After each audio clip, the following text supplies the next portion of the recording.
Salut tout le monde, je sais que ça fait longtemps, j'essaie de vous faire des vidéos plus souvent, par contre le temps me manque.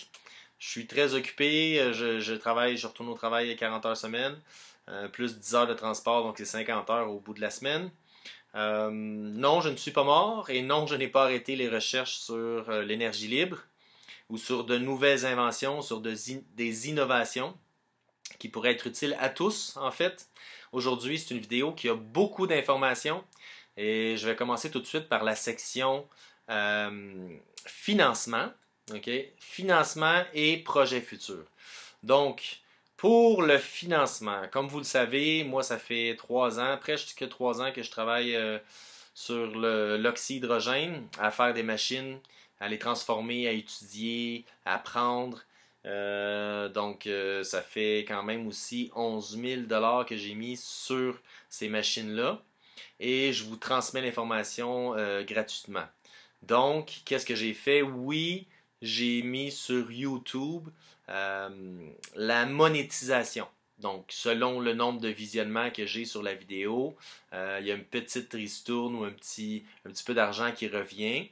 Donc, j'ai la monétisation sur mes vidéos et j'ai aussi ajouté maintenant les dons. Donc, vous pouvez faire un don par un spécial Thanks, ou en tout cas, je ne sais pas exactement comment ça fonctionne, mais je sais que vous pouvez acheter des remerciements spéciaux et vous pouvez m'envoyer des dons. Alors, j'accepte tous les dons, ok? Et je voulais juste dire pour les gens qui sont mal intentionnés ou qui vont chialer parce que je fais de l'argent. Premièrement, j'en fais un petit peu, c'est pas des gros montants d'argent. On est très très très loin du 11 000 que moi j'ai inclus, que j'ai investi là-dedans. Donc ça me dérange pas, je me sens pas mal de recevoir de l'argent parce que je vous transmets de l'information. Moi je trouve ça correct quand même. Et non, je fais pas partie des méchants ou de ci ou de ça. Vous savez, l'argent, malheureusement, il faut dealer avec et ça fait encore partie du système tel qu'on le connaît. Alors, on en a besoin de l'argent pour avancer. Et voilà, j'accepte les dons et j'ai la monétisation sur YouTube. Maintenant, les projets futurs, qu'est-ce qui serait comme projet futur? Qu'est-ce que j'ai comme projet futur, en fait? C'est que j'ai acheté un nom de domaine qui s'appelle energiequebec.com. J'étais très surpris que ça ne soit pas pris. Par contre, le energiequebec.ca est pris. Vous pouvez aller voir c'est quoi le site internet. Mais moi, j'ai acheté energiequebec.com et le but serait de construire un site internet d'abord. Pour ça, ça prend de l'argent, encore une fois. Donc, un site internet à construire, c'est entre 3 000 et 5 000 $. Alors, je vais attendre d'avoir l'argent suffisant pour le construire. Une fois que le site va être construit, sur le site, j'aimerais donner des formations. Il va y avoir des formations vidéo dessus. Il va y avoir un endroit pour faire des échanges. Il va y avoir les plans de machines à chaud. Il va y avoir des services mes services que j'offre aux gens. Donc, si vous voulez que je vous construise à vous une machine, vous avez des plans, tout ça. On s'assoit, on regarde qu'est-ce qu'on peut faire, comment on fait ça. Puis, je peux vous vendre mes services. Alors, il va y avoir beaucoup de choses sur le site internet que j'ai hâte de construire. Par contre, j'attends le financement. Et ça, c'est une des premières étapes, le site internet. En même temps, j'aimerais aussi en faire mon travail à temps plein, incluant aussi l'électricité. Donc, je vais devenir probablement à mon compte d'ici 1 an, 2 ans, en électricité et en différents services d'énergie. Peut-être comme conseiller énergétique. En tout cas, je vais faire un mix et je vais regarder tout ce que je peux englober, tout ce qui a rapport avec l'énergie. Voilà pour le financement. Maintenant, le HHO, ça fait longtemps que je ne vous ai pas parlé du HHO, oxydrogène. J'ai rencontré Max, qui travaille dans une station-service, on parle pas de jase. Puis il m'a dit, hey, moi j'ai installé une machine HHO sur mon véhicule. Par contre, j'aime pas la production, ça change rien. Fait que j'ai dit, ok, je vais aller jeter un coup d'œil.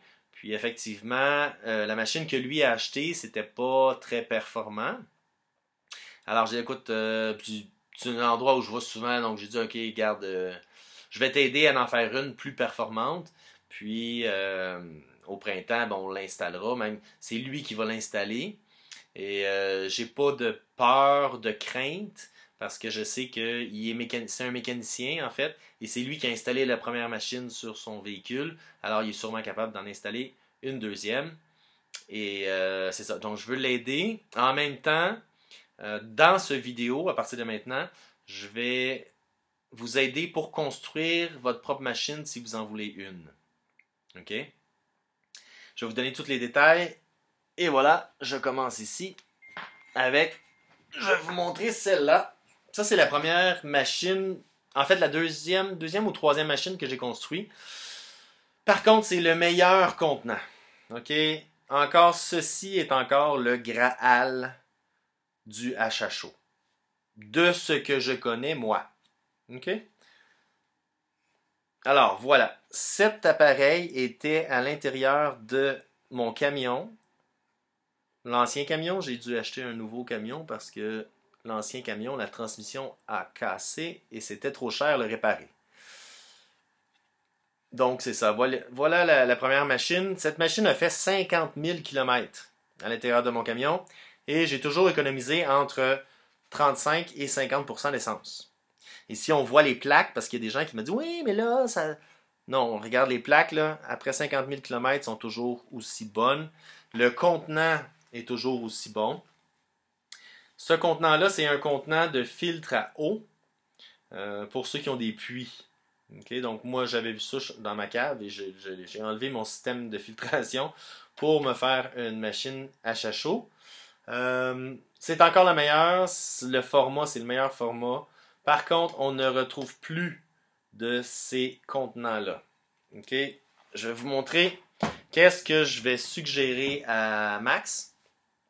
Parce que ça, j'utilisais pour mon camion qui était le moteur 5.3 litres.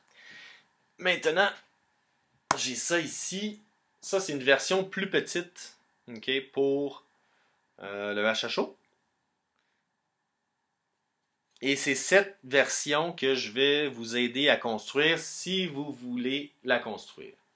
OK, le contenant, très important de prendre de la bonne qualité parce qu'il y a différents filtres à eau. OK, attention, je me cache le soleil. Il y a différents filtres à eau, mais ce filtre s'appelle un Mako. Donc, prenez la marque Mako, prenez le transparent et c'est difficile à expliquer d'ici, mais on voit vraiment, on voit que le matériel est plus résistant et c'est vraiment ça que vous voulez avoir. En même temps, on voit que le matériel est lisse. Si vous avez un filtre, vous avez acheté un filtre à eau et vous voyez que c'est comme granuleux, ce n'est pas les bons filtres à acheter. OK, donc, Mako, M-A-K-O pour la marque du filtre. C'est je pense que c'est 10 pouces pour un filtre à eau 10 pouces. OK? Maintenant, quand vous allez avoir le contenant, et ça s'achète dans tous les bons Rona ou quincailleries, dans toutes les bonnes quincailleries, près de chez vous. Si vous ne trouvez pas la marque, vous pouvez aussi aller sur Internet, en ligne, et vous allez la voir. Maintenant, vous avez deux trous sur le filtre. Celui-là, on le bouche. OK? Vous pouvez l'acheter, même chose à la quincaillerie, on le bouche ici. Vous avez un premier adaptateur qui va passer, je pense que c'est 1 pouce de diamètre, qui va réduire à 3,8. Et un deuxième adaptateur qui va être 3,8 pour une hausse 3,8. Ok, désolé pour l'anglicisme, mais voilà. La hausse, on utilise toujours de la hausse 3,8. C'est de la hausse à gaz, à essence, pour le véhicule. Donc, c'est fait pour ne pas s'abîmer ou s'endommager. Maintenant, sur le dessus, vous allez voir, j'ai deux bottes. Okay, deux bottes. C'est 1,5 pouce de long, des bottes 5,16. On veut la botte. Ensuite, on veut un lock washer. Comme je dis, désolé pour les anglicismes. On veut un lock washer. On veut le connecteur ici pour brancher la machine. Le connecteur, on veut acheter un connecteur qu'on va souder. OK? Parce qu'on veut une bonne qualité de connexion. Ensuite, le fil ici, c'est du fil 8 gauge à automobile. Donc, vous allez dans un magasin pour automobile, vous demandez du fil 8 gauge. Si vous voulez l'installer sur votre véhicule, ça prend au moins 25 pieds de rouge et 25 pieds de noir. Ensuite, donc, j'ai ma boat, j'ai mon lock washer, j'ai mon connecteur. Par la suite, j'ai un washer. Et tout ça doit être en stainless steel. Vous ne voulez rien d'autre que du stainless steel. J'ai le washer en stainless steel et j'ai essayé une nouvelle technique. J'ai mis aussi un washer de nylon. OK, entre les deux. Et voilà. Par en dessous, ceci va être vissé. OK. Alors, j'ouvre la machine.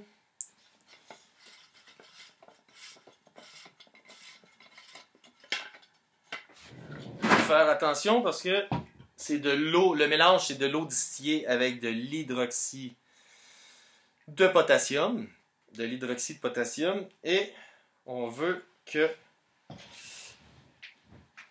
pas trop toucher à ce mélange parce que c'est corrosif pour la peau. Par contre, j'ai souvent touché avec mes mains et je ne suis pas mort, mais l'idéal c'est de ne pas y toucher. Alors voilà l'intérieur du pot. OK, alors là, mes deux bottes de stainless steel vont sortir ici. Ici, à l'intérieur, j'ai un autre washer de nylon. Ensuite, un washer normal. Ensuite, le lock washer. Et ensuite, la botte. La botte. OK, ceux-ci vont descendre. Vous voyez les plaques là. Et ils vont être reliés aux plaques principales du moteur. Maintenant, les dimensions des plaques de stainless steel. Qu'est-ce que vous voulez comme dimension? Vu que le pot est plus petit, on n'a pas le choix de réduire la grandeur. Donc, c'est 2 pouces et demi de large par 6 pouces de long. OK? Vous voulez... Cette machine aussi, j'ai enlevé 2 plaques. Donc, on a 5 plaques d'un côté, 5 plaques de l'autre côté. On a 10 plaques de stainless steel. 2 pouces et demi, 6 pouces. Et voilà. On a aussi 3 autres plaques de 1 pouce de large par 6 pouces de long. Les 3 autres plaques vont être reliées aux plaques de stainless steel. Vous voulez les trous ici à 1 pouce du bord de votre plaque. Donc le bas ici. 1 pouce plus haut, j'ai mon trou. Et au milieu des deux plaques. Au milieu de la plaque. OK? Je veux un trou pour une botte 5,16. OK? Donc un petit peu plus grand que 5,16 pour que la botte rentre bien. D'accord? Les deux bottes ici, ce sont 2 bottes en nylon. Le seul endroit où j'ai trouvé ça, où j'ai pu l'acheter, c'est sur Amazon. Malheureusement, je veux acheter local, mais il est plus difficile de trouver des choses spécialisées au Québec. C'est quand même très difficile. Alors, j'en ai pas trouvé nulle part. Les seuls endroits que j'ai trouvé, c'est sur Amazon. Les bottes 5,16, OK, on veut ça. Et la largeur, on peut avoir 2 pouces et demi de longueur, les bottes. Vous voulez aussi des petits washers de nylon pour aller entre chaque plaque. OK, donc lors de la construction de la machine, on passe la botte, on va mettre une première plaque de métal, ensuite on va mettre 2 washers de nylon, une deuxième plaque, washer de nylon, plaque, washer de nylon. OK? Et on veut des bottes aussi, le bout en nylon. OK? Les plaques se font surtout si vous êtes un machiniste, tant mieux. Mais vous devez vous trouver un machiniste, OK? Et acheter les plaques. Lui donner la commande. Donc, tu veux 10 plaques, 2 pouces par 6 pouces. L'épaisseur du métal qu'on veut, c'est 16 gauge. OK? Donc, 16 gauge pour l'épaisseur des plaques.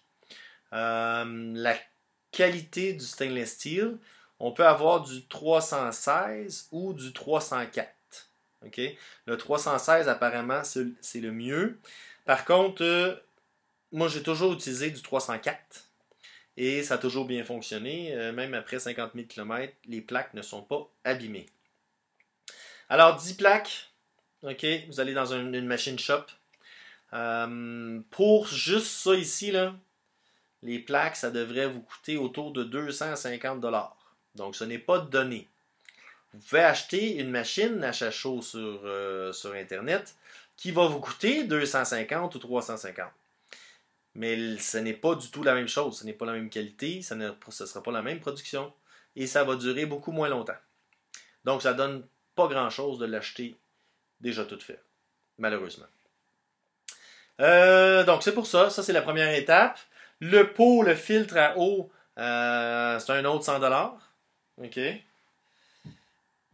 Vous devez calculer un bon 1000 $ pour aller construire cette machine. C'est pas donné, mais ça vaut la peine. Alors, je referme ça. OK, ça c'est beau. Oh! Et voilà. Bon. Fait que ça, une fois que... Parce que j'ai dit à Max, je vais l'aider. Puis je vais l'installer parce que je trouvais que son autre machine n'était pas l'idéal. Alors, une fois que Max aura les plaques, j'aimerais ça faire une vidéo pour vous montrer le montage, comment on fait le montage de l'appareil. Pour ça, et je vous ai parlé souvent de mon 3e prototype, le dernier prototype achat chaud. Et là, je me posais des questions. Est-ce que je vais leur dire? Est-ce que je vais leur montrer? Parce qu'il y a des gens qui... Il y a des bonnes personnes, il y a des mauvaises personnes. Moi, je travaille, c'est moi qui paye tout ça. Fait que là, je fais tout ce travail-là pour seulement le donner, puis ci et ça. Et finalement, je me suis dit, tu le fais ou tu le fais pas. Tu donnes. J'ai dit que je vous donnais toute l'information, alors je dois vous donner toute l'information. Donc, je vous montre l'appareil, le monstre. Et voilà. Voici le dernier prototype, les amis. Oh que oui. Oh que oui. Ah. Et ce prototype, c'est sorti droit de ma tête, les amis. Donc, c'était... Ça, je peux dire que c'est mon invention. Et voilà. C'est quand même beau, hein? Je voulais vous montrer l'intérieur. Comment ça fonctionne, c'est que je vous avais le plus et le moins. OK, anode, cathode. Pour les machines. Par contre, je me suis dit, OK, si je mets le négatif là-dessus et que tout mon appareil complètement devient le négatif et que je fais juste un positif à l'intérieur. OK? Est-ce que ça va fonctionner? Alors oui, ça fonctionne. Je l'ai essayé. Et aussi, j'avais pensé à faire ici au centre. J'ai décidé de faire un seul positif et de le faire... Ben là, c'est pas la même chose, mais je voulais faire la spirale de Fibonacci. Parce que je me disais, ça va sûrement tourner, ça va faire une vrille à l'intérieur. Et ça fonctionne, j'ai fait le test, ça fonctionne réellement. Par contre, ça prend beaucoup plus d'ampérage pour avoir la même quantité d'hydrogène et d'oxygène produit. Donc, c'est peut-être pas la meilleure option. Mais là, il y a tellement d'options, tellement de possibilités. Pour ça que, lorsque j'aurai fait le tour de tous les tests, je vais quand même vous en reparler. Donc, pourquoi j'ai 2 contenants? J'ai un contenant ici. Oh. Excusez. J'ai un contenant ici. OK. Celui-là ici qui va être mon système de chauffage. Alors, je vais vous le montrer une fois que ça va tout être monté. Mais je voulais au moins vous montrer la base. OK? Excusez, je vais enlever juste mon tape électrique. Alors voilà. J'ai ici, à l'intérieur, je vais rentrer un élément chauffant, en fait. OK, j'ai un élément chauffant qui rentre à l'intérieur. Je vais avoir aussi, là, vous n'avez pas vu la machine complètement fermée. Je vais aussi avoir une sonde qui va être là. Donc, je peux contrôler la température à l'intérieur de tout ça ici à 100%, là, au degré près, au Fahrenheit près, au Celsius près, sans aucun problème. C'est vraiment l'idéal. Aussi, pourquoi je voulais que l'extérieur soit en stainless steel? Parce que je voulais électrifier l'eau à l'intérieur. L'eau, on peut utiliser l'eau comme un condensateur. L'eau peut accumuler l'électricité à l'intérieur. Donc, le but était d'essayer de créer un condensateur avec ça. Et aussi, en même temps, vu que l'extérieur est en stainless steel, c'est probablement plus facile à faire résonner. Parce que le but est d'atteindre l'énergie libre quand même, de faire une production la plus grande possible en ayant le moins d'énergie possible.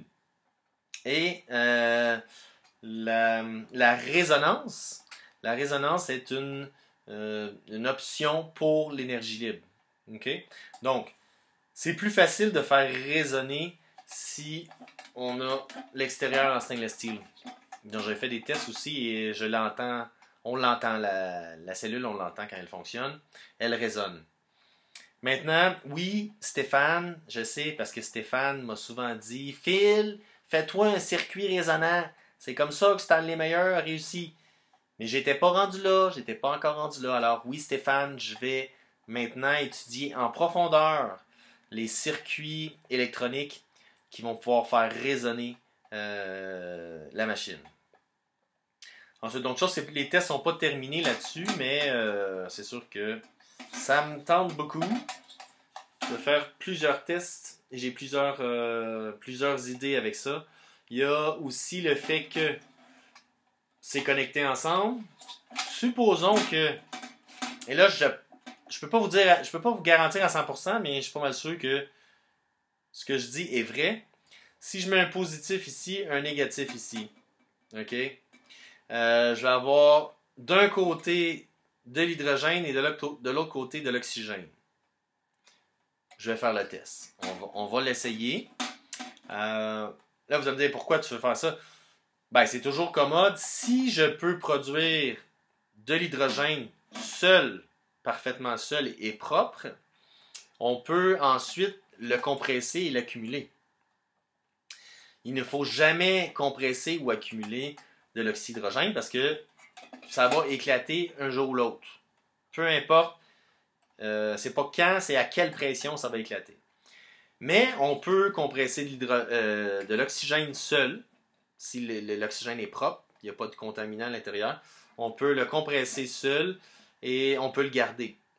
L'hydrogène aussi, la même chose, s'il n'y a pas de contaminant, on peut le compresser et le garder. L'oxygène, ça peut être de l'oxygène pour le médical. On peut faire plein de choses avec ça après. Alors, j'ai beaucoup de tests à faire avec cette nouvelle machine. Le nouveau bébé, je vous montrerai. Aussi, j'ai le couvert. Ça, j'ai un problème avec l'étanchéité, là. Je vais trouver une solution, mais j'ai aussi les couverts qui ont un boyau. Vous voyez, les anciens boyaux étaient faits en ligne à gaz comme ça. C'est pas mauvais, c'est quand même bon, ça fonctionne. Par contre, j'ai continué les recherches sur l'oxydrogène, puis il y a Joe et Stanley Myers aussi. Ni un ni l'autre ne conseille d'avoir une hausse en caoutchouc à la fin de la machine. Tous les deux ont dit d'avoir un boyau ou comme l'aluminium quand je vous avais dit de mettre du papier d'aluminium autour de votre boyau. Bien là maintenant c'est un tube d'aluminium complet. Alors ce tube d'aluminium qui est branché il y a une certaine électricité sur le tube d'aluminium, ce qui fait en sorte que le gaz va être ionisé. Donc là, je peux pas, j'ai pas fait de tests. J'ai fait des tests avec la nouvelle machine, mais pas terminé, pas une fois qu'elle était terminée. Alors je vais refaire d'autres tests. Je vous dirai les résultats. Mais pensez à avoir un tube d'aluminium à la sortie de votre machine. Qu'est-ce qu'il y avait d'autre aussi que je voulais parler, que je voulais vous dire? C'est pas mal ça pour l'instant. Je vais essayer de refaire d'autres vidéos. Euh, les autres vidéos, oui, je vais avoir une vidéo seulement pour la construction de la capsule. Quoi d'autre? C'est pas mal tout. C'est pas mal tout. Alors, à bientôt les amis.